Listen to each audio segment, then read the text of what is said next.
rumput pakcong atau rumput odot dicacah atau digiling atau dicoper sampai halus ya. Ini harus dalam skala banyak ya.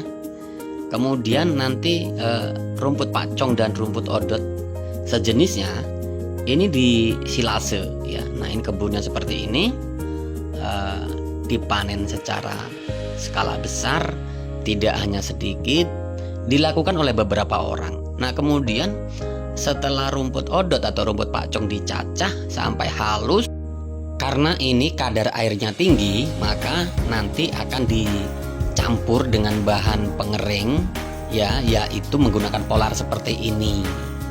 Caranya seperti itu agar tidak busuk.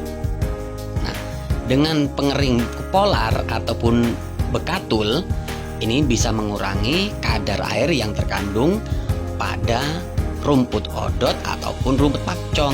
Nah, ini yang harus dilakukan oleh setiap peternak yang akan membuat silase, khususnya daun-daun atau bahan-bahan yang mengandung kadar air tinggi. Untuk penggilingan mesin ini menggunakan dinamo 1 HP ya. 1 HP ini udah cukup karena tenaganya udah kuat dengan pisau yang sangat tajam seperti ini, dan hasilnya pun cukup lumayan. Nah, setelah digiling maka dicampuri dengan polar atau dedak atau bekatul dan juga garam ya.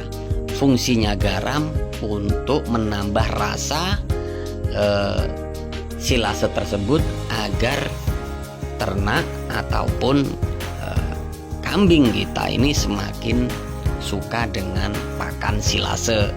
Dan yang harus dipahami, silase ini harus padat, kemudian kedap udara ya. Dan kalau dirasa garamnya stoknya banyak ya diperbanyak juga, semakin banyak semakin bagus.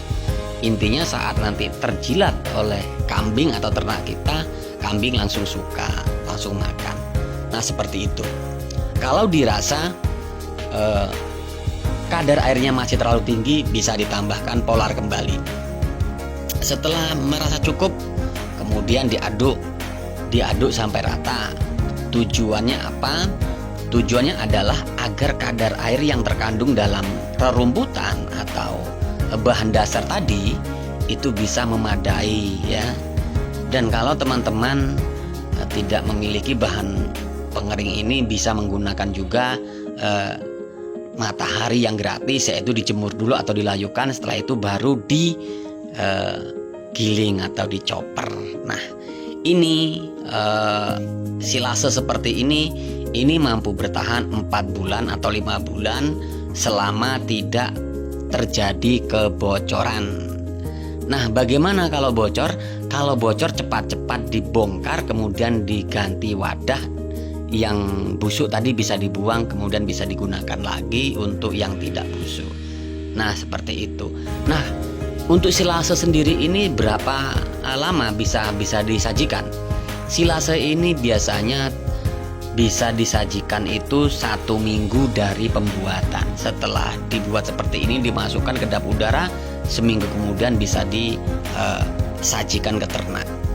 Dan ini ya, silase ini paling mudah sekali pengerjaannya, karena ini tidak menggunakan bahan yang lain-lain, metodenya sangat mudah, dan ini sangat cocok sekali buat teman-teman yang memiliki stok bahan hijauan yang melimpah. Bisa dilakukan penyimpanan seperti ini, dan inilah hasilnya setelah 1 minggu dalam penyimpanan.